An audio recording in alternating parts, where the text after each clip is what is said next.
Bismillahirrahmanirrahim. Yesterday we talked about the molecular carrier, vector and recombinant DNA. ये आपको समझ आ गया था सारा? Yes, ma'am. Okay. So another name we gave to the recombinant DNA, chimeric DNA यानी कि mixed DNA. आज का जो टॉपिक है that is expression of the recombinant DNA. ये देख रहे हैं ना कि जब हमने रिकम्बिनेंट डीएनए को शिफ्ट किया अपने एक्सप्रेशन सिस्टम, देखें ना एक्सप्रेशन सिस्टम मतलब ये कि जहाँ पर वो रिकम्बिनेंट डीएनए अपने अंदर जो भी उसके अंदर इंफॉर्मेशन है, जीन्स है ना, जीन्स अपने अंदर इंफॉर्मेशन रखते होते हैं, उन्होंने क्या प्रोटीन्स बनाने हैं, अमाइनो एसिड्स कौन से लगेंगे। और जैसे आप यहाँ पर ये देख रहे हैं कि इसके रिकम्बिनेंट डीएनए के अंदर इसका रोल ये है कि इट विल फॉर्म इंसुलिन। और इंसुलिन भी कौन सी, ह्यूमन, जाहिर है क्योंकि वो ह्यूमन बॉडी से, ह्यूमन न्यूक्लियस से उसका डीएनए या जीन्स लिए गए हैं, इसकी वजह से ये इंसुलिन भी ह्यूमन उसकी होगी, सोर्स की होगी। तो अब ये एक्सप्रेस करना, हम आज ये इसको स्टडी करते हैं कि वो कैसे एक्सप्रेस करता है। अच्छा, यहाँ पर हमने दो बातें देखी थी। एक तो ये हमने देखा था कि इसके आप दो फायदे ले सकते हैं, इनकी जैसे ही आपने अपना ये प्लाज्मिड कंटेनिंग रिकम्बिनेंट, ये पूरा ये जो प्लाज्मिड है, रिकम्बिनेंट जीन्स है, इसको जैसे ही हमने इस अपने बैक्टीरियल सेल में ट्रांसफ़र किया, तो या तो आप इसकी मल्टीपल कॉपीज़ ले लें और हर एक सेल में से फिर आप इसके जीन्स को सेपरेट कर लें, तो ये इसकी क्लोनिंग हो जाएगी। क्योंकि आप देख रहे हैं ना, आप लोग आप मल्टीपल कॉपीज़ ले रहे हैं, तो या फिर आप उससे वो इंसुलिन, इनका जीन एक्सप्रेस करेगा तो आप इंसुलिन भी ले सकते हैं। ठीक, सो यहाँ से हम शुरू कर रहे हैं इस चीज़ को। यही चीज़ आप देखें इस डायग्राम में भी है। इस डायग्राम में भी इसको हम पहले समझने की कोशिश करते हैं कि ये देखें, ये एक बैक्टीरियम है। बैक्टीरियम का आपने इसका वेक्टर बाहर ले लिया, सेपरेट कर लिया, प्लाज्मिड बाहर से आप निकाल लिया। इसी प्लाज्मिड को आपने कट किया, रिस्ट्रिक्शन, आपने स्पेलिंग गलत लिखी हुई थी रिस्ट्रिक्शन की, so it is restriction enzyme से आपने यहाँ से इसको कटिंग की। इस तरीके से ये एक बैक्टीरियोफेज है, वायरस है, इसी वायरस का डीएनए सेपरेट किया, वायरल डीएनए। वायरल डीएनए में से एक जीन सेपरेट कर ली, ठीक है। यही जीन आपने फॉरेन जीन बन गई, जीन ऑफ इंटरेस्ट हो गई। इसी फॉरेन जीन को आपने इसी प्लाज्मिड के अंदर लाके डीएनए लाइगेज की हेल्प से सील कर दिया। Now it is called recombinant plasmid. Recombinant plasmid is then again transferred into, आप देख सकते हैं ये वाला, ये बैक्टीरियम के अंदर, होस्ट सेल के अंदर आपने ट्रांसफर कर दिया। अब जैसे ही ये बैक्टीरियल सेल डिवाइड करेगा, हर एक बैक्टीरियम के अंदर ये वाला वायरस जो कि फॉरेन जीन है, ठीक है। अच्छा, फॉरेन जीन वायरस की नहीं है, बल्कि फॉरेन जीन, कोई भी फॉरेन जीन ऐसी कि जो फॉर एग्जांपल आप उसकी जीन, फॉर एग्जांपल उसकी प्रोडक्ट इंसुलिन है, या उसकी प्रोडक्ट कोई ऐसा हार्मोन है, या उसकी प्रोडक्ट उस जीन की वजह से जो कोई ऐसी प्रोटीन बन रही है जो आप बनाना चाहते हैं, ठीक है। तो पहले मैंने आपसे ये कहा ना कि वायरस का जीन नहीं, सॉरी, ये वायरस का नहीं है, बल्कि ये कोई और आपका जीन ऑफ इंटरेस्ट है। आपने फॉर एग्जांपल ह्यूमन जीनोम में से या आपने किसी ऐसे प्लांट में से कोई ऐसा जीन निकाला है कि जो जिसका आप प्रोडक्ट लेना चाहते हैं। इसी तरीके से आपने ये देख लिया, वायरस का भी डीएनए निकाला हुआ है, ठीक है, या बन गया, वेक्टर बन गया। वायरस के जीन को कट करेंगे, उसी जगह पर आपने ये फॉरेन जीन इंसर्ट कर दिया, ठीक है। फिर उसके बाद क्या हुआ कि यही वाला ये जो वायरस का जीन है, ये पूरा वायरस का रिकम्बिनेंट ये पूरा बन गया। इसी को वायरस के अंदर वापस डालकर उसी वायरस को अटैक कराया गया बैक्टीरिया के ऊपर, नॉर्मल बैक्टीरियम के ऊपर, ठीक। अब आपको वो लिटिक साइकिल याद आ जाना चाहिए कि लिटिक साइकिल क्या करता है कि जैसे ही बैक्टीरियम के अंदर बैक्टीरियोफेज आके अटैक करता है, तो वो उससे अपनी कॉपीज बनवा लेता है। वो बजाय के बैक्टीरिया सेल खुद डिवाइड करे, ये it takes a control on the biosynthetic machinery of the bacteria and makes its own copies. और जब वहाँ से जब वायरस की इतनी ज़्यादा कॉपीज निकलेंगी, तो इनके तमाम वायरस के अंदर यही वाले देख रहे हैं, जो फॉरेन जीन आपने इंसर्ट किया था, इसी फॉरेन जीन की इतनी ज़्यादा कॉपीज बन गई। तो this is called cloning of the gene, यानी कि जो आपकी जीन ऑफ इंटरेस्ट है, आप उसकी कॉपी करवाना चाह रहे हैं। समझ आ गई बात की या नहीं आई? मैम आई है। देख लेना कि this is gene of interest, यानी कि ये आपने ह्यूमन जीन का या कोई भी ऐसा जीन ऑफ इंटरेस्ट आप इसकी कॉपी करवाना चाह रहे हैं। ज़रा आपने बैक्टीरिया के प्लाज्मिड में डाल दिया, बैक्टीरिया को कॉपी करने दिया, तो देखिए इसकी इतनी ज़्यादा जितनी बनाएगा ये डिवाइड करेगा, एक से चाहे 1 से ये 1000 सेल्स बनाएगा बैक्टीरिया के, तो हर एक सेल के अंदर ये जीन ऑफ इंटरेस्ट चला जाएगा। अब आप देखिए आपने कॉपीज कर लिया, आप इसको सेपरेट कर सकते हैं। इसी तरीके से वायरस के डीएनए में भी आपने इसको शिफ्ट करके वायरस में वापस डालकर वायरस को अटैक करवाया बैक्टीरिया के ऊपर। तो बैक्टीरिया के अंदर जब वो लिटिक साइकिल कि इसके बाद जब वो रेप्लिकेट करेगा तो हर वायरस जो यहाँ से बन के निकलेगा, it will all contain the foreign gene in it. ठीक, अब यहाँ पर हम ये पढ़ रहे हैं क्लोनिंग हो रही है। क्लोनिंग क्या चीज़ है? क्लोन क्या चीज़ है? It can be large number of the molecule cloned genes are the cell, ऐसा ही है ना। अब ये इसका, क्योंकि आपने मल्टीपल कॉपीज ले ली, सो इट इज क्लोन जी। अब ये मल्टीपल सेल्स बन गए हैं, so these are clone cells to each other. अब इसके बाद that are identical to an original, अरे ये आइडेंटिकल है, ये सिमिलर है, एक जैसे हैं। इस फिगर की अभी सारी एक्सप्लेनेशन है। This figure compares the use of a plasmid and a virus. आपने प्लाज्मिड भी यूज किया, आपने एक वायरस भी यूज किया क्लोनिंग के लिए, मल्टीपल कॉपीइंग के लिए, ऐसे ही है ना। आपने यहाँ पर ये प्लाज्मिड यूज किया और यहाँ पर आपने एक वायरस यूज किया। ठीक है, समझ आ गई बात की? Yes, ma'am. Bacterial cells take up recombinant plasmid. अब बैक्टीरियल सेल के अंदर आपने ये वाला रिकम्बिनेंट प्लाज्मिड, यानी कि पहले आपने बैक्टीरिया से अपना प्लाज्मिड बाहर निकाला, उसका एक कटिंग मालिकुलर सीजर से आपने उसका एक जीन रिमूव किया, स्टिकी एंड्स डेवलप किए, वहीं पर आपने फॉरेन जीन इंसर्ट किया, डीएनए लाइगेज से उसको सील किया। अब ये रिकम्बिनेंट प्लाज्मिड उस बैक्टीरियल सेल के अंदर वापस आ गया। अब ये इसको वापस कैसे डाला जाता है, यहाँ पर एक छोटा सा इसका एक स्टेज बताया गया है कि जब इन नज़ारे ने अपने बैक्टीरियल सेल के अंदर यहाँ पर कोई होल क्रिएट करने हैं, कोई सुराख क्रिएट करने हैं, तो उस होल के बनाने के लिए आप इन सेल्स को क्या करते हैं, कैल्शियम क्लोराइड के साथ, ठीक है, CaCl2 के साथ उसको मिक्स करते हैं। ये कैल्शियम क्लोराइड क्या करता है, इसके अंदर छोटे छोटे होल्स क्रिएट कर देता है ताकि यहाँ से ये परमेबल हो जाए, इसमें से सुराख बने और ये प्लाज्मिड इसके अंदर जनरेट हो सके। देयरफॉर एज द सेल अब ये प्लाज्मिड इसके अंदर आ गया। अब ये जैसे ही रिप्रोड्यूस करेगा सेल या बैक्टीरिया रेप्लिकेट करेगा, इसके क्लोन्स बन जाएंगे and each new cell contain at least 1 plasmid. जाहिर है ना कि जब बैक्टीरिया अपने आइडेंटिकल कॉपीज बनाता है तो वो जिसके अंदर जो भी चीज़ है जैसे डीएनए, उसका भी दोनों अगले सेल में भी डीएनए चला जाता है। क्योंकि ये तो बाइनरी फिशन से बैक्टीरिया डिवाइड करते हैं, तो बाइनरी फिशन में क्या होता है कि इंटरनल मटेरियल 2 पार्ट्स में डिवाइड हो जाता है।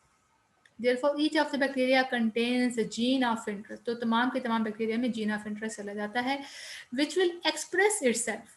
जाहिर है कि जीन के अंदर जो इन्फॉर्मेशन होती है वो इन्फॉर्मेशन शो करता है।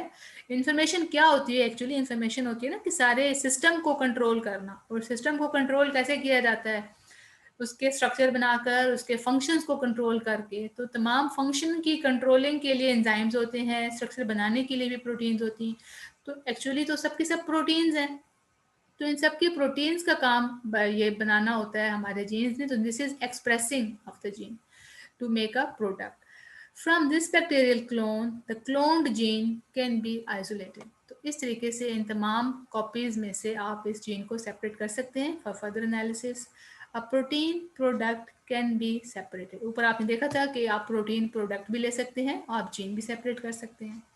ठीक, अब यहाँ तक तो हमने पढ़ लिया कैसे बैक्टीरियल प्लाज्मिड को आपने यूज किया इस काम के लिए। अब अगला जो काम है beside the plasmid, DNA of bacterial viruses. आपने वायरस के भी डीएनए को यूज कर सकते हैं। फॉर एग्जांपल लैम्डा फेज, यानी कि bacteriophage can also be used as a vector. After the lambda phage attaches to a host bacterium। ठीक है, ये वाला जिसके अंदर आपने रिकम्बिनेंट डीएनए है लैम्डा फेज का, कहते हैं कि जैसे ही होस्ट बैक्टीरियम के ऊपर अटैक करेगा, उसके ऊपर अटैच करता है, तो recombinant DNA is release from the virus. जाहिर है हमें पता है लिटिक साइकिल में यही होता है ना कि वायरस की प्रोटीन कवरिंग बाहर रह जाती है, इसके सिर्फ डीएनए अंदर जाता है। अभी हम जब वो एक्सपेरिमेंट पढ़ रहे थे डीएनए एज हाइड्रोजन मटेरियल, तो उसमें भी हमने जो लास्ट एक्सपेरिमेंट था वो यही देखा था कि वायरस का सिर्फ डीएनए अंदर जाता है, प्रोटीन कोट बाहर रह जाता है। तो इसी का भी जब ये रिकम्बिनेंट डीएनए वायरस का इसके अंदर जाता है तो क्या करता है कि ये it enters the bacterium, here it will direct the reproduction of many more viruses. ये हमें पता है कि लिटिक साइकिल में यही होता है ना कि जो डीएनए ऑफ द वायरस होता है, it take controls over the biosynthetic material machinery of the bacterium and it directs the formation of its own copies. तो ये वायरस की अपनी कॉपीज बनती है, तो जाहिर है हर एक वायरस में अगेन जीन ऑफ इंटरेस्ट चला जाता है। तो इस तरीके से आप copies of gene of interest ले रहे हैं, आप उसके बाद वो जीन सेपरेट भी कर सकते हैं या आप उसकी प्रोडक्ट ले सकते हैं। So each virus in bacteriophage clone contains a copy of the gene being clone. समझ आ गई बात की या नहीं आई? मैम आ गई। आ गई है, अच्छा। अब ये अगला टॉपिक आई थिंक नहीं है सिलेबस में, जीनोमिक लाइब्रेरी, ऐसे ही है ना? मैम इसके निशान नहीं लगे हुए। अच्छा, जो आज का अपना अगला टॉपिक पढ़ना है that is polymerase chain reaction, PCR. आपको नाम से इंडिकेट हो रहा है पीसीआर। पीसीआर को हम पहले समझने की कोशिश करते हैं, ठीक है? अच्छा, अब ऊपर एक ये डायग्राम शो हुई पड़ी है, this is identification of the cloned gene, एक उसकी डायग्राम है 23.4। हम देख लेते हैं ये डायग्राम किसके साथ है, 23.3 और 23.4। ये हाँ, ये इसी में ही है, इसका ही पार्ट है, ठीक है। 23.4 ये हम इसमें पीसीआर के साथ स्टडी करेंगे। अच्छा, पॉलीमरेज चेन रिएक्शन। पॉलीमरेज आपको ऐसे नाम से शो हो रहा है एंजाइम, ठीक है। आपने वो एक पीछे एंजाइम पढ़ा था ना डीएनए रेप्लिकेशन में, डीएनए पॉलीमरेज वो क्या कर रहा था, डीएनए की कॉपी कर रहा था। कॉपीइंग में डीएनए की रेप्लिकेशन में हेल्पफुल था, और because it is a chain reaction, यानी कि ये रिएक्शन प्रोसेस जो है ये ऐसा नहीं है कि एक दफ़ा होके रुक जाए, ये दो दफ़ा होके, बल्कि चेन ही चलता रहता है, चलता रहता है, चलता रहता है। इसमें सेट ऑफ टेम्परेचर हम देते हैं, ठीक है, कि जिसके बाद मतलब सेट ऑफ टेम्परेचर का मतलब क्या है कि पहले सबसे पहले इसका डीनेचुरेशन, यानी कि डीएनए आपको पता है डीएनए इज डबल स्ट्रैंडेड, ठीक है। So heat for 1 minute to denature या सेपरेट। तो पहला स्टेप जो होता है, स्टेप होता है डीनेचुरेशन, यानी कि डीनेचर करना, डीएनए के दोनों स्ट्रैंड्स को सेपरेट करना, ठीक। फिर उसके बाद होता है उसको कूलिंग करना, ठीक है, ताकि अनीलिंग हो सके। अनील का मतलब होता है उसके साथ उसका प्राइमर लग सके, ठीक है। आपने डीएनए की रेप्लिकेशन के टाइम पर भी ये पढ़ा था ना कि वहां पर पहले सबसे पहले क्या होता है कि वो जो एंजाइम था डीएनए पॉलीमरेज, उसकी खास प्रॉपर्टी ये थी कि it do not initiate the DNA replication, बल्कि वो क्या करता है, but it just adds on nucleotide to the already paired long nucleotide chain, यानी कि जो ऑलरेडी जो चेन स्टार्ट हो गई है उसके साथ आकर न्यूक्लियोटाइड ऐड करता चला जाता है। तो पहला काम क्या है, प्राइमर का लगना। तो जैसे ही अनीलिंग स्टार्ट होती है उसके साथ क्या होता है कि वो डीएनए के साथ, ये देख रहे हैं आप, पहले प्राइमर लगा तो अब इसके साथ ये न्यूक्लियोटाइड्स ऐड हो गए। अब दोनों जो सिंगल सिंगल स्ट्रैंड थे वो अब दोनों डबल स्ट्रैंड बन गए। ये बात समझ आ गई या नहीं आई? मैम बता दे एक बार। अच्छा, फिर बता देती हूँ। देखिए पहला स्टेज है ना कि डीएनए के डबल स्ट्रैंड को सिंगल स्ट्रैंड में कन्वर्ट करना, तो दिस इज डीनेचुरेशन। डीनेचर हो गई है ना चीज, अपनी अपनी नेचर से हट गई है, डीनेचुरेशन हो गई, ठीक है। फिर उसके बाद उसी को टेम्परेचर थोड़ा सा कम किया जाता है ताकि उसके साथ न्यूक्लियोटाइड्स आके अटैच, न्यूक्लियोटाइड्स के अटैच होने से पहले भी प्राइमर्स लगते हैं। प्राइमर का मतलब क्या होता है, फर्स्ट स्टेज प्राइमर, ठीक है। प्राइमर लग जाते हैं, प्राइमर का काम ये होता है कि यहाँ से इनिशिएट कर देना ताकि न्यूक्लियोटाइड्स ऐड, देखिए ना ये सिंगल स्ट्रैंडेड है, ठीक है, ये सिंगल स्टैंडर्ड है, और हमेशा इसके साथ जो न्यूक्लियोटाइड्स ऐड होने की जो डायरेक्शन होती है 3 to 5, पिछले चैप्टर से आपको जेन में बातें होनी चाहिए, 3 to 5, यस मैम। ठीक है। तो यहाँ पर इस डायरेक्शन में यहाँ पर न्यूक्लियोटाइड ऐड होते चले जाएंगे, ये आप देख रहे हैं, ये 3 to 5 में ये न्यूक्लियोटाइड्स ऐड होते चले जा रहे हैं। इसी तरीके से यहाँ पर भी, तो ये सिंगल स्ट्रैंडेड, ये अब डबल स्ट्रैंड में ये कन्वर्ट हो गया। तो ये ठीक है। सारा साइकिल, अब ये तो एक साइकिल है, एक साइकिल है। लेकिन अब क्या होता है कि अब ये जो डबल स्ट्रैंड बना, इसको अगेन दोबारा से इसी पूरे सिंगल में स्टेज से कन्वर्ट। इसको दोबारा से, यस ट्रू, ये दोबारा से फिर सिंगल में कन्वर्ट होता है इसके साथ, फिर प्राइमर लगता है, प्राइमर के साथ न्यूक्लियोटाइड ऐड होते चले जाते हैं, ये फिर डबल स्ट्रैंड बन जाता है, इस डबल को फिर अगेन दोबारा हीट किया जाता है, इसको फिर दोबारा से सेपरेट किया जाता है। तो यूं इस तरीके से this is a chain reaction and it goes on many times, ठीक है। ये फिर ठीक। Thousand and thousand of the copies इस तरीके से ये जनरेट कर देता है हमारे पास डीएनए की। तो आप क्या समझते हैं इस तरीके से होता क्या है बेसिकली? फॉर एग्जाम्पल ये एक खास रीजन है इस जगह का, ठीक है, एक खास जीन है इस जगह पर। तो इस जीन को हमने क्या करना होता है, उसकी इतनी बड़ी ज़्यादा कॉपीज बनाई, क्योंकि एक जीन को आइडेंटिफाई करना, देखना थोड़ा सा मुश्किल होता है। तो जब वो बहुत ज़्यादा तादाद में बन जाती हैं तो उसको देखना, उसको वहाँ से सेपरेट करना आसान हो जाता है, ठीक। अच्छा, अब यहाँ से ये चीज़ थोड़ा सा समझेंगे, ये वही चीज़ है, थोड़ा सा कुछ एडिशनल इसमें इन्फॉर्मेशन भी है, तो हम इसको पढ़ लेते हैं। ये साइंटिस्ट था कैरी मुलस, उसने 1983 में ये प्रोसीजर डेवलप किया, that is polymerase chain reaction. बड़ा इंटरेस्टिंग काम है, प्रैक्टिकली परफॉर्म होता है। बल्कि अभी ये जो कोरोना वायरस की भी उसके लिए सैंपल लिया जाता है, लेकिन इसके दो तरह के टेस्ट होते हैं। एक तो वायरस किया को आइडेंटिफाई किया जाता है with the help of PCR, और एक ब्लड से टेस्ट होता है कि जो एंटीबॉडीज को से उसका पता चलता है कि एंटीबॉडीज थी, इट मीन्स कि इन्फेक्शन कभी हुआ था। जब पीसीआर का मतलब ये होता है कि पीसीआर एक मशीनरी होती है। मैं आपको ये दिखा देती हूँ पीसीआर कैसी मशीनरी है, एक सेकेंड।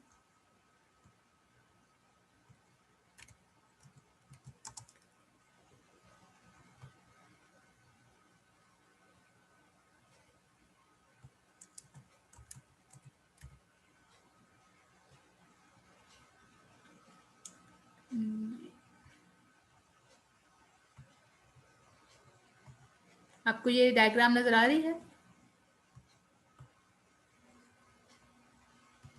Yes ma'am.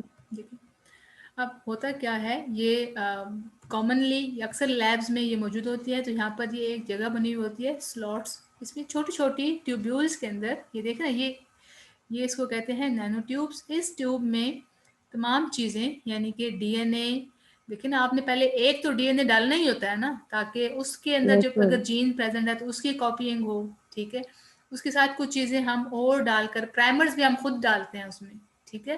प्राइमर भी हम खुद डालते हैं, क्योंकि हमें तो पता है कि उसकी कॉपीइंग के लिए ये काम खुद से स्टार्ट नहीं होता, प्राइमर का डालना बहुत ज़रूरी होता है। प्राइमर डाला जाता है, फिर पीसीआर वाटर डाला जाता है। तो इस तरीके से कुछ चीज़ें डालकर ये चीज़ें, और इसमें न्यूक्लियोटाइड्स भी डाले जाते हैं, इसको डीएनटीपीस कहते हैं। तो ये चीज़ें डालकर इसको इस मशीनरी के अंदर लगा दिया जाता है। इस मशीनरी में डालकर, ये देख रहे हैं आप, ये साइंटिस्ट इसके अंदर, ये इन मशीनरी के अंदर ये ट्यूब्यूल्स ये रख रहा है, ये ट्यूब्स छोटी रखी जा रही हैं। इस तरीके से उसको एक सेट ऑफ टेम्परेचर दिया जाता है, यानी कि पहले इतने मिनट्स के लिए हाई टेम्परेचर 95 98, इतने मिनट्स के बाद, ठीक है, फिर अगला उसको टेम्परेचर, मतलब सारे का सारा डीएनए खुल जाए, खुलने के बाद उसको अगला एक सेट दिया जाता है। अच्छा, अब ये इस टेम्परेचर पर आकर प्राइमर अटैच हो, प्राइमर अटैच होने के बाद फिर उसको टाइम दिया जाता है कि वो न्यूक्लियोटाइड्स को ऐड करे, न्यूक्लियोटाइड्स के ऐड होने के बाद उसको फिर टाइम दिया जाता है ताकि वो कॉपीइंग कंप्लीट हो जाए। फिर उसको साइकिल्स बताए जाते हैं कि ये काम करना है इतने 100 दफ़ा, ठीक है। अब बात समझ आ गई? तो जब उतने 100 दफ़ा ये काम होता है यस तो इट मैम। मीन्स के उतने ही 100 कॉपीज बनाई जाती हैं। अच्छा, मल्टीपल कॉपी, अच्छा, earlier method of obtaining multiple copies of specific DNA were time consuming and expensive. बता रहे कैसी टेक्नोलॉजी एडवांस हुई तभी तो पता चलता गया ना कि चीज़ काम कैसे होगा। तो पहले ज़रा चीज़ें मुश्किल होती हैं, एक्सपेंसिव होती हैं, with the passage of time technologies further develop होती रहती हैं, तो ये काम आसान हो जाता है। सो इन कंट्रास्ट पीसीआर के क्या फ़ायदे हैं? It create millions of the copies of a single gene or any specific piece of the DNA quickly in a test tube. आपने वो छोटी सी ट्यूब देखी थी, उसको टेस्ट ट्यूब कह लिया, ठीक है। और ये पीसीआर इज वेरी स्पेसिफिक। इसका फायदा क्या है? The targeted DNA sequence can be less than 1 part in the millions of the total DNA sample. देखिए, ये जो एक टारगेटेड डीएनए है जिसका आप कॉपी करना चाह रहे हैं, मतलब ये पूरे हमारे उस डीएनए का इतना छोटा पार्ट होता है कि उसके आप मिलियंस भी ऐसे कर लेना तो उसका एक छोटा पार्ट होगा जिस डीएनए की आप कॉपीइंग करना चाह रहे हैं। तो यहाँ से ये पता चला कि ये तो जो प्रोसेस है ये बड़ा टारगेटेड है, यानी कि बड़ा स्पेसिफिक है। आप जो प्राइमर डालेंगे वो प्राइमर उसी जगह पर ही जाकर ऐड हो जाता है जिसके लिए वो आपने प्राइमर डिज़ाइन किया। ठीक है, प्राइमर डिजाइनिंग ये एक थोड़ा सा मतलब ये देखा जाता है, अच्छा डीएनए का सीक्वेंस कैसा है, फिर प्राइमर डिजाइन किया जाता है, फिर प्राइमर उसी जगह पर ही जाके ऐड हो जाता है।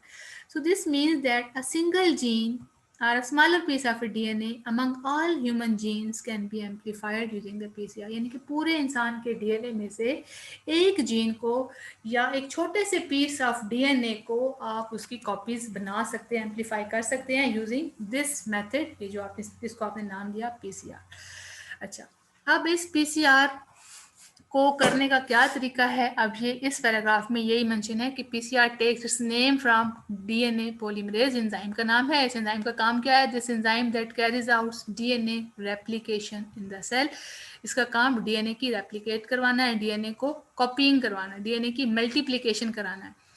It is considered a chain reaction because DNA polymerase is carried out replication over and over again। क्योंकि ये बार बार, अभी आपको मैंने बताया ना कि ये डीएनए डीनेचर होता है, फिर उसके साथ पॉलीमरेज प्राइमर लगता है, न्यूक्लियोटाइड्स ऐड होते हैं, पूरा सिंगल से फिर डबल स्ट्रैंड बन जाता है। तो फिर ये बार बार होता है, that is why this is called polymerase chain reaction। PCR does not replace gene cloning। अच्छा, जीन क्लोनिंग, ज़ाहिर है क्लोनिंग एक खुद बड़ा इटसेल्फ एक इम्पोर्टेंट कॉन्सेप्ट है, इम्पोर्टेंट पॉइंट है। तो पीसीआर तो लैब में हम कर सकते हैं, लेकिन क्लोनिंग इज इटसेल्फ एक अपना प्रोसीजर है which is still used whenever a large quantity of the gene or protein product is needed। तो ज़ाहिर है उसको हम कंपेयर नहीं कर सकते क्लोनिंग से। अब यहाँ पर इसके स्टेप्स बताए गए हैं कि कैसे आप करते हैं पीसीआर को। जाहिर है मैंने आपसे कहा ना कि पहले प्राइमर लगता है, डीएनए की रेप्लिकेशन खुद ब खुद नहीं होती, पहले प्राइमर लगता है। तो प्राइमर क्या चीज़ है, this is sequence of about 20 nucleotides basis, यानी कि 20 उसमें पहले एडनिन ग्वानिन, मतलब एक पूरा सीक्वेंस होता है AGCT। वो डिपेंड करता है कि आप किस जीन की कॉपी करना चाह रहे हैं। ठीक है, कोई होता है ATCD, मतलब आप 20 न्यूक्लियोटाइड इकट्ठे कर लें। तो बिफोर कैरिंग आउट पीसीआर करने से पहले क्या होता है, primer that are complementary to the base on the either side of target DNA must be available। हमने सबसे पहले प्राइमर लेना होता है, प्राइमर मार्केट से मिल जाता है तैयार, आपने खाली चेक करना होता है कि आपको कौन सा प्राइमर चाहिए। ठीक है, अब आपकी ये बात समझ आ रही है ना मेरी, या नहीं आ रही? यस मैम आ रही है। प्राइमर आपने डिजाइन करना होता है, क्योंकि आप पहले ये देखते हैं ना कि वो उस डीएनए जिसकी आप कॉपी करना चाह रहे हैं उस डीएनए का सीक्वेंस क्या है, फिर आप उसके साथ का कंप्लीमेंट्री प्राइमर लेते हैं। ठीक है, प्राइमर आर नीडेड, ये अगली लाइन इसी में लिखी हुई है, primer are needed because DNA polymerase does not start the replication process. DNA polymerase का काम इस प्रोसेस को स्टार्ट करना नहीं बल्कि कैरी ऑन करना है। इट ओनली कंटिन्यूज और एक्सटेंड्स द प्रोसेस, वो सिर्फ इस प्रोसेस को चलाता रहता है। After the primers binds by complementary base, अब जैसे ही प्राइमर जाके अपने कंप्लीमेंट्री पोजीशन पे ऐड होता है, ये आप देख रहे हैं, ये जैसे ही प्राइमर अपने, फॉर एग्जांपल अगर यहाँ पर प्राइमर के पास है AGT और C, AGTC, ए के आगे क्या लगता है, T, ऐसे ही है ना, ए के आगे T लगता है ना।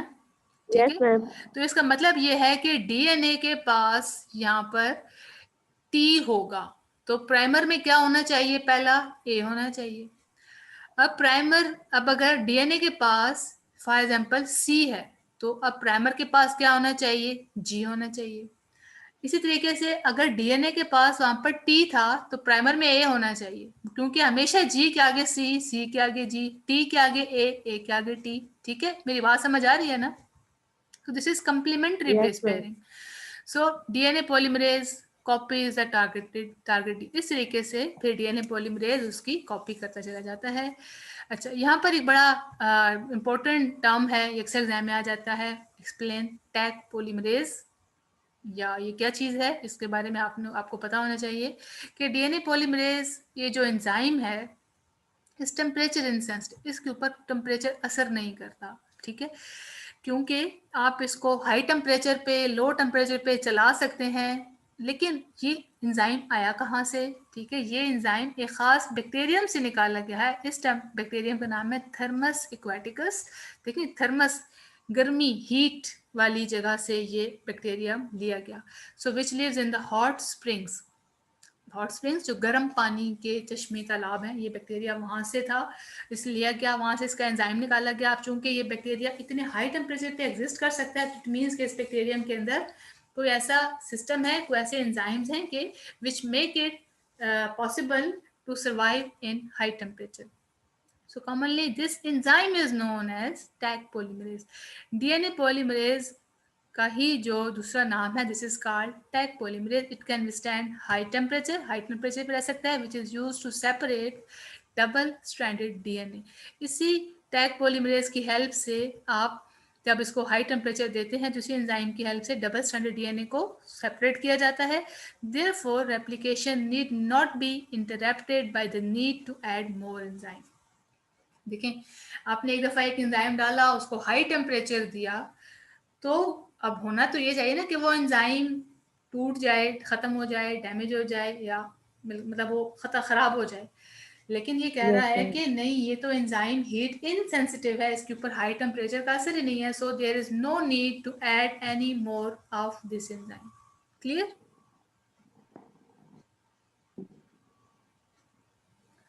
So PCR is done these days in an automatic PCR machine. I have already shown you कि कैसी होती है, या थर्मोसाइक्लर भी उसे कहते हैं, which is a routine piece of equipment in any laboratory. हमारे पास जितनी सिंपल अच्छी लेबॉर्ट्रीज होती हैं, तो उनमें ये मशीनरी कॉमनली इस्तेमाल की जाती है. So this is very important topic and very commonly used machinery for processes of getting millions of the copies of the DNA. So this is how we can get the DNA and its different copies. Clear है the topic? Yes ma'am. Okay. अल्लाह हाफिज. याद करके लिख के मुझे भेजना है. Okay.